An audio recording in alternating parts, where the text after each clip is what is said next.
नमस्कार दोस्तों, आज के हमारे इस वीडियो में हम आपके लिए सर्वपितृ अमावस्या की कथा लेकर आए हैं। पौराणिक मान्यताओं के अनुसार श्रेष्ठ पितृ हमारे हिंदू धर्म में श्राद्ध का बहुत ही महत्व है।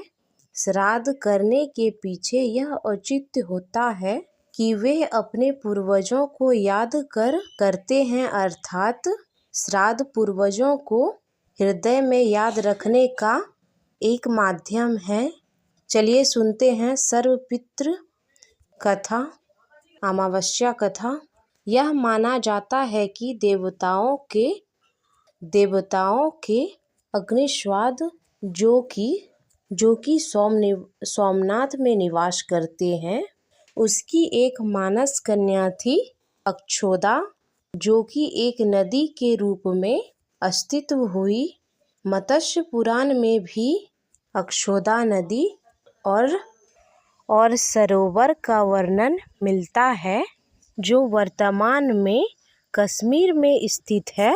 एक बार अक्षोदा ने 1000 वर्ष तक तपस्या की, जिससे प्रसन्न होकर देवताओं के पितृगण अग्निश्वाद और वैश्वर अपने पितृगण अमावस्या के साथ अक्षोदा को वरदान देने के लिए अश्विन अमावस्या के दिन उपस्थित हुए और उन्होंने अक्षोदा से कहा, हे पुत्री, हम सब तुम्हारी तपस्या से बहुत प्रसन्न हैं, इसीलिए जो चाहे वरदान मांग सकती हो।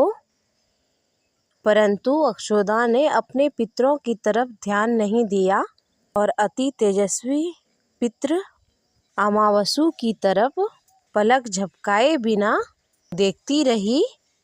पितरों के बार बार कहने पर उसने कहा, हे भगवान, क्या आप सचमुच मुझे वरदान दे सकते हैं? इस पर तेजस्वी अमावस्या ने कहा, हे अक्षोदा, वरदान पर तुम्हारा अधिकार है, इसीलिए निसंकोच होकर कहो। अक्षोदा ने कहा, भगवान, यदि आप वरदान देना ही चाहते हैं तो आपके साथ मैं दक्षिण आपके साथ भ्रमण का आनंद लेना चाहती हूँ और आपके साथ इसी पल से रमण करना चाहती हूँ। अक्षोदा के इसी तरह कहे जाने पर सभी पितृ क्रोधित हो गए। उन्होंने अक्षोदा को श्राप दिया, वह पितृलोक से पतित होकर पृथ्वी लोक पर जाएगी। पितरों के इस तरह श्राप दिए जाने पर अक्षोदा पितरों के पैरों में गिरकर रोने लगी। इस पर पितरों को दया आ गई।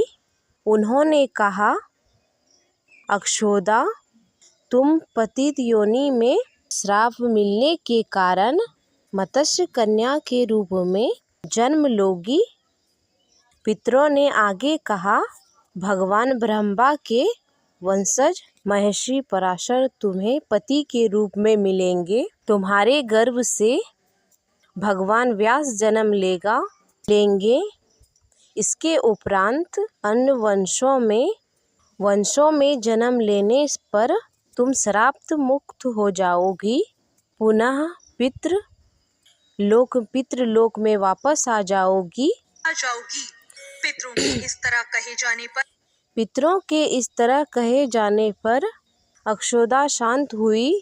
पितृ अमावस्या के ब्रह्मचर्य और धैर्य सभी पितरों ने सराहना की और एवं वरदान दिया। यह अमावस्या की तिथि अमावस्या की नाम से जानी जाएगी। यह वरदान दिया, जो प्राणी किसी दिन भी श्राद्ध न कर पाए, वह केवल अमावस्या के दिन श्राद्ध तर्पण करके सभी बीते 14 दिनों के पुण्य प्राप्त कर सकते हैं और अपने पितरों को तृप्त कर सकते हैं। ये थी अमावस्या की कथा।